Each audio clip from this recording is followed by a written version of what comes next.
इस लेक्चर में डिस्कस करेंगे गुरु पर्व के बारे में और वर्ल्ड पेडेस्ट्रियन डे के बारे में। देखो अभी जो गुरु पर्व है, यानी कि जो गुरु नानक देव जी की जयंती होती है, उसका पंजाब पुलिस ने ऐसा प्रपोजल रखा है कि गुरु पर्व को हम वर्ल्ड पेडेस्ट्रियन डे के नाम से भी जाना जाए और मनाया जाए, सेलिब्रेट किया जाए। ये प्रपोजल रखा है पंजाब पुलिस ने। किसके पास? Union ministry of road transport and highways के पास। ये मंत्रालय भाई साहब सेंट्रल गवर्नमेंट की मिनिस्ट्री, इनके पास रखा है कि जो गुरु पर्व होता है, गुरु पर्व बोलते हैं गुरु नानक देव जी की बर्थ एनिवर्सरी जो होती है। गुरु नानक देव जी आपको बताइए जिन्होंने सिख धर्म को एस्टेब्लिश किया, सिख धर्म की स्थापना की, तो वही गुरु नानक देव जी की बात हो रही है। इनका जब जन्मदिन होता है तो वर्ल्ड पेडेस्ट्रियन डे के रूप में मनाया जाए, ऐसा प्रपोजल रखा है। क्यों? क्योंकि रोड सेफ्टी की अवेयरनेस, जागरूकता फैलाई जाए, स्प्रेड की जाए रोड सेफ्टी की, कि जो पेडेस्ट्रियन का मतलब क्या होता है? पेडेस्ट्रियन का मतलब होता है पैदल चलने वाले यात्री, यानी कि विश्व पैदल दिवस, कि जो पैदल चलने वाले यात्री होते हैं, गाड़ियां उनको ठोक के चली जाती हैं, एक्सीडेंट हो जाता है, मर जाते हैं। तो इसके बारे में अवेयरनेस फैलाएं, जिसकी वजह से लोगों को भाई साहब उनको भी अधिकार दिया जाए रोडों पे चलने के लिए, क्योंकि पहला अधिकार तो उनका ही है भाई साहब, पैदल चलने वाले यात्रियों का। लेकिन गाड़ियां जो चलती हैं पैदल यात्री का सोचती नहीं है, रोड उनके लिए भी है। तो इनका अधिकार देने के लिए, अवेयरनेस फैलाने के लिए डिक्लेयर करने की बात बोली है।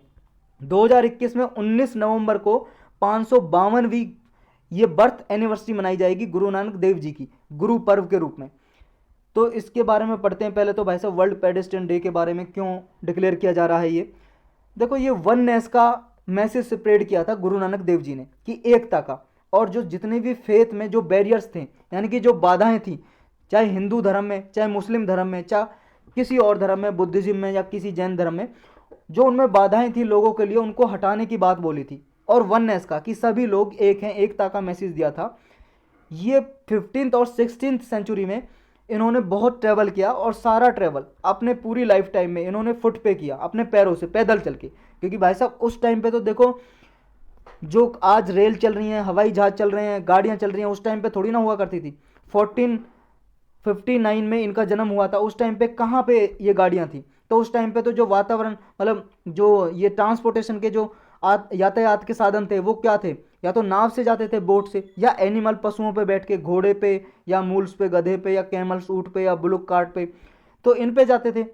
लेकिन इन्होंने अपनी यात्रा की फुट पे। तो गुरु नानक देव जी की जर्नी कहाँ से कहाँ तक रही? जो सऊदी अरब में मक्का है ना, मक्का जो इस्लाम धर्म का रिलीजियस प्लेस है, यानी कि होली प्लेस है, पवित्र प्लेस जिसे मानते हैं, वहां से लेके हरिद्वार तक इन्होंने पैदल यात्रा की। सिलहट से लेके माउंट कैलाश तक। सिलहट असम में है, माउंट कैलाश आप जानते हो कहाँ पे, उत्तराखंड से ऊपर, जम्मू कश्मीर के साइड में। हंड्रेड्स ऑफ इंटरफेथ साइट्स, मतलब सैकड़ों ऐसी साइट जिन्हें रिलीजियस साइट, धार्मिक जगह माना जाता था, उन्होंने क्या है, ऐसी साइट को विजिट किया, यात्रा की। जैसे हिंदुइज्म धर्म में जो माउंट कैलाश तीर्थ स्थान की तरह माना जाता है, वहाँ पे गए ये। इस्लाम धर्म में जैसे मक्का मानी जाती है, वहाँ पे पैदल गए। बुद्धिज्म धर्म की साइट है जो बोध गया जैसे बिहार में, वहाँ पे गए। जैनिज्म की जो साइट है वहाँ पे गए। और जो इनकी जर्नी है उसको बोलते हैं उदासीज, एस ये लगा हुआ प्लूरल फॉर्म के लिए, तो उदासी बोलते हैं इनकी जर्नी को, यात्रा को। जहाँ जहाँ पे ये गए, देखो बहुत सारी जगह ऐसी हैं वहाँ पे गुरुद्वारे बनाए हुए हैं, कंस्ट्रक्ट किए गए हैं। और ये जो इनकी जितनी भी यात्रा की जो, मतलब जितनी भी जानकारी है वो डॉक्यूमेंटेड की गई है टेक्स्ट में, यानी कि बुक लिखी गई है। उन बुक को बोलते हैं जन्म सखी। जन्म सखी, ये एस लगा हुआ है प्लूरल फॉर्म के लिए, तो जन्म सखी याद रखना आपको। तीन ऐसी साइट है, मतलब बहुत सारी ऐसी साइट है, तीन नहीं, जिन्होंने मतलब इन्होंने क्या है, यात्रा की बहुत सारे कंट्रीज में, जैसे India, Pakistan, Iran, Iraq, China, Tibet, Bangladesh, Saudi Arabia, Sri Lanka, Afghanistan, ये सारी साइटें यहाँ तक भाई साहब ये घूमे थे, पैदल यात्रा की थी। तो सिग्निफिकेंस क्या है इस प्रपोजल के जो ये रखा है? सिग्निफिकेंस देखो यही है, हर एक आदमी को राइट टू वॉक देना, यानी कि चलने का अधिकार। पेडेस्ट्रियन का राइट भी हो, पैदल यात्री का भी भाई साहब अधिकार हो कि सिटीजन जो है पार्टिसिपेशन करें, इंकरेज करें कि जो पेडेस्ट्रियन है उनको सेव करें, पैदल यात्री को बचाएं। कि पहला अधिकार तो भाई साहब उनका ही है रोड पे। आपने गाड़ी खरीद ली तो इसका मतलब ये नहीं है पैदल यात्री अब चल नहीं सकते रोड पे।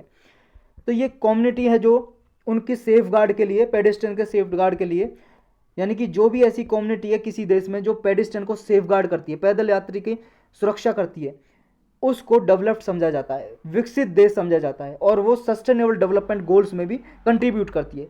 सस्टेनेबल डेवलपमेंट गोल देखो 2015 में अडॉप्ट किए थे यूनाइटेड नेशन ने। यूनाइटेड नेशन के बारे में आप सब लोग जानते हो, 2030 तक ये अचीव करने हासिल करने सारे गोल।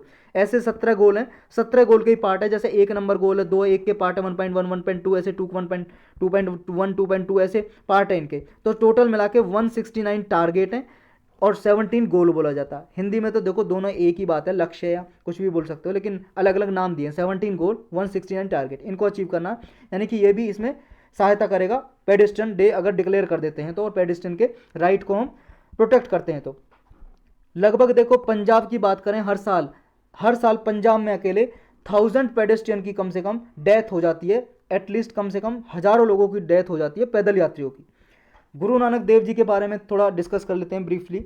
ये हैं गुरु नानक देव जी, आप देख सकते हो इमेज में। 1459 में इनका जन्म हुआ था। तालवंडी राय भोय नाम का एक गांव है लाहौर में। अब ये पाकिस्तान में आता है। तालवंडी नाम का जो जगह है लाहौर में है ये, लाहौर वहाँ पे प्रोविंस है एक। सिखिज्म है, जो सिखिज्म एस्टेब्लिश किया था इन्होंने, यानी कि सिख धर्म की स्थापना की थी गुरु नानक देव जी ने।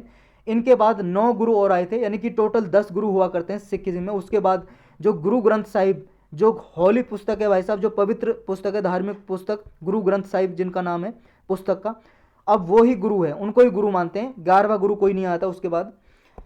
फिर ये कहते थे गुरु नानक देव जी, देखो केवल एक ही गॉड है, एक ही ईश्वर है, एक ही भगवान है सारी ह्यूमन बींग्स के लिए, और कोई भी उनको एक्सेस कर सकता है, कोई भी भगवान को पास पहुंच सकता है बिना किसी रिचुअल्स के, बिना किसी प्रिस्ट के। क्योंकि आपको पता है हिंदू धर्म में बहुत ज़्यादा रिचुअल्स और रीति रिवाज, बहुत ज़्यादा पुजारी की सहायता लेते हैं। मंदिरों में जो पुजारी होता है ना, कि वो मेडिएटर है, वो आपको भगवान के पास लेके जाएंगे। लेकिन इन्होंने ये कहा था कि भाई साहब आपको कोई पुजारी की जरूरत नहीं है भगवान के पास जाने के लिए, आप अपने आप इंडिपेंडेंट भक्ति कीजिए।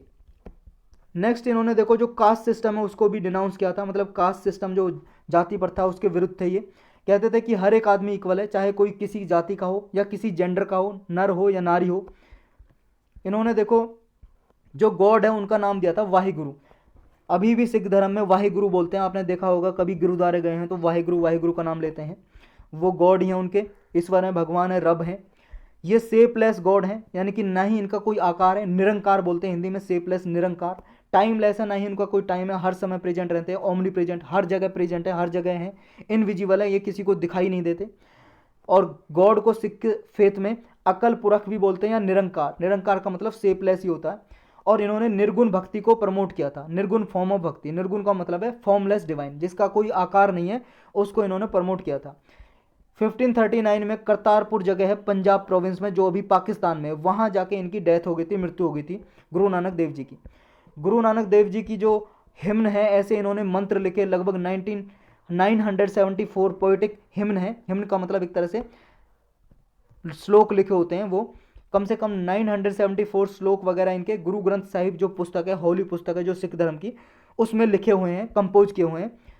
तो यही था बस इस लेक्चर में।